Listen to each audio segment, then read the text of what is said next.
único problema que tenía Bill Shankly era con el Everton. Los vecinos de la ciudad de Liverpool inspiraban al polémico entrenador a crear frases imperdibles.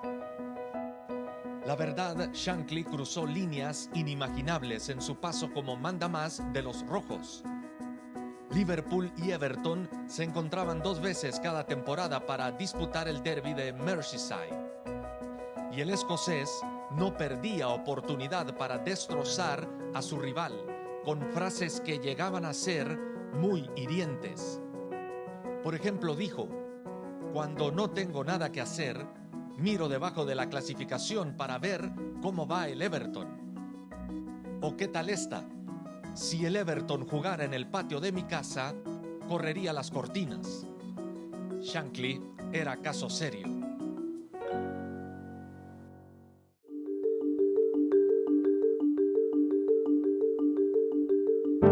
William Shankly fue el menor de 5 varones en su familia, en la que además había 5 mujeres. Nació en una pequeña comunidad minera llamada Glenbook, en Escocia. Esto fue el año de 1913. Hubo épocas en las que el hambre le obligó a robar comida junto a sus amigos, algo que él reconoció, pero que también señaló que no había estado correcto, a pesar de las circunstancias que lo llevaron a hacerlo. Tuvo que dejar la escuela en 1928, tenía apenas 14 años, para irse a trabajar a la mina de carbón junto a uno de sus hermanos, y allí estuvo durante 2 años hasta que cerraron y se quedó sin empleo. En su autobiografía escribió sobre las dificultades que se viven como minero. Les costaba comer y tomar algo debido a la cantidad de carbón en su rostro. Pero describió como la peor parte el hecho que un minero nunca llegaba a sentirse limpio, sin importar cuántas veces se bañara. Mientras estuvo trabajando en la mina, combinaba su tiempo jugando amateur y aprovechaba a viajar a Glasgow para ver los partidos de el Celtic o del Rangers. Comenzó su viaje como jugador profesional con el Carlisle United y luego en el Preston North End. También jugó para la selección de Escocia. Su estilo en el campo era fuerte. Fue un hombre de marca, pero él lo calificaba como el arte para barrerse. Decía que el secreto estaba en calcular el tiempo preciso para llegar a un único objetivo, el balón, nunca al rival.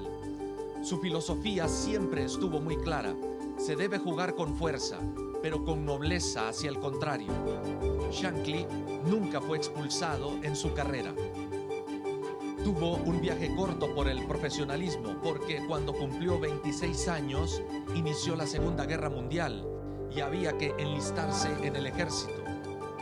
Lo hizo en la Real Fuerza Aérea. Siguió jugando en varios partidos que se organizaban a pesar del combate. Incluso se puso una vez la camiseta de Liverpool en un duelo ante Everton en 1942, que ganaron los rojos 4-1. Durante su paso como jugador, se dedicó a absorber todos los estilos de la época para entrenar, porque él estaba convencido que llegaría a ser director técnico. Comenzó a desarrollar la habilidad para detectar el talento, y eso le iba a permitir armar buenos planteles. Lo que Shankly buscaba en un jugador era que tuviera habilidad y coraje. Esas 2 cualidades sobre todas las demás. Sus jugadores deberían tener la fuerza para superar cualquier adversidad. Llegó a Liverpool en diciembre de 1959, 11 años después de haber iniciado su carrera como técnico, y estaría con los rojos durante casi 16 temporadas.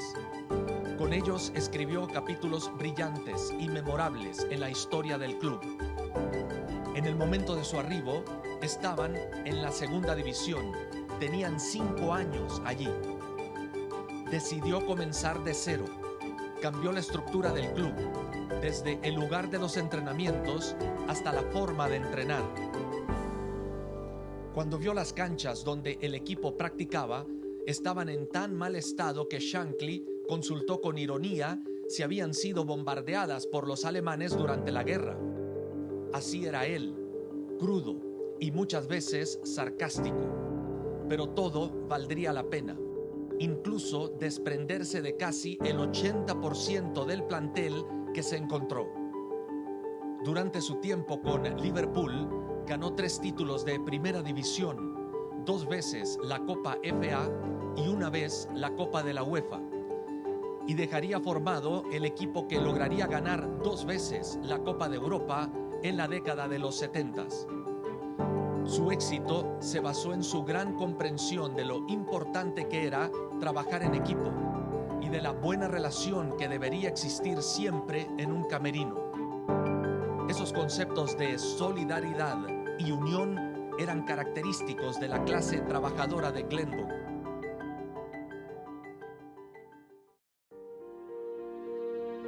Bill Shankly tuvo una escolaridad rudimentaria que se hacía evidente por esa falta de brillo que da una educación formal. Pero era muy inteligente y eso le permitía superar la ausencia del brillo. Se convirtió en un gran motivador para sus jugadores y sabía qué nervio tocar en el interior de cada uno de ellos para hacerlos sobresalir en cada partido.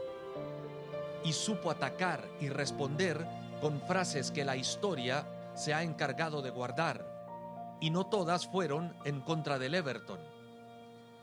Al final de un juego le preguntaron por el trabajo arbitral, que había cometido muchos errores en el partido. Shankly respondió: el problema con los árbitros es que conocen bien las reglas, pero no conocen bien el juego. También dedicó una frase para describir lo que para él significaba el fútbol.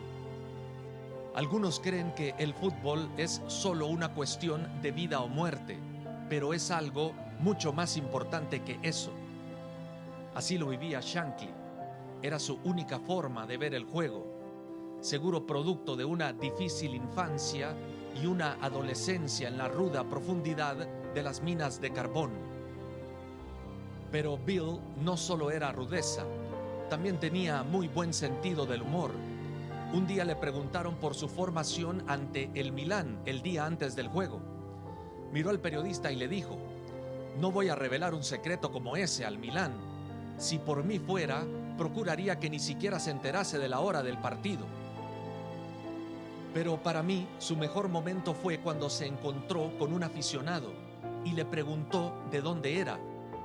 El aficionado respondió que era de Londres, pero que toda su vida había seguido a Liverpool. Shankly lo miró fijamente y le extendió su mano para decirle: muy bien, y cuéntame, ¿cómo se siente estar en el cielo? Estaba claro que entre Bill y el Liverpool había amor eterno. Confirmó su retiro al final de la temporada 73-74. Había ganado la Copa FA y al ingresar en el camerino asegura haberse sentido cansado por primera vez. Supo que era el momento para dejar el fútbol. Falleció en 1981 a los 68 años de un ataque al corazón. Sus restos fueron cremados y sus cenizas esparcidas en un sector del estadio de Anfield. El Partido Laborista de Inglaterra le rindió un homenaje al que siempre se declaró un socialista de pies a cabeza. Y su equipo eventualmente le dedicaría una estatua con la leyenda: nunca caminarás solo.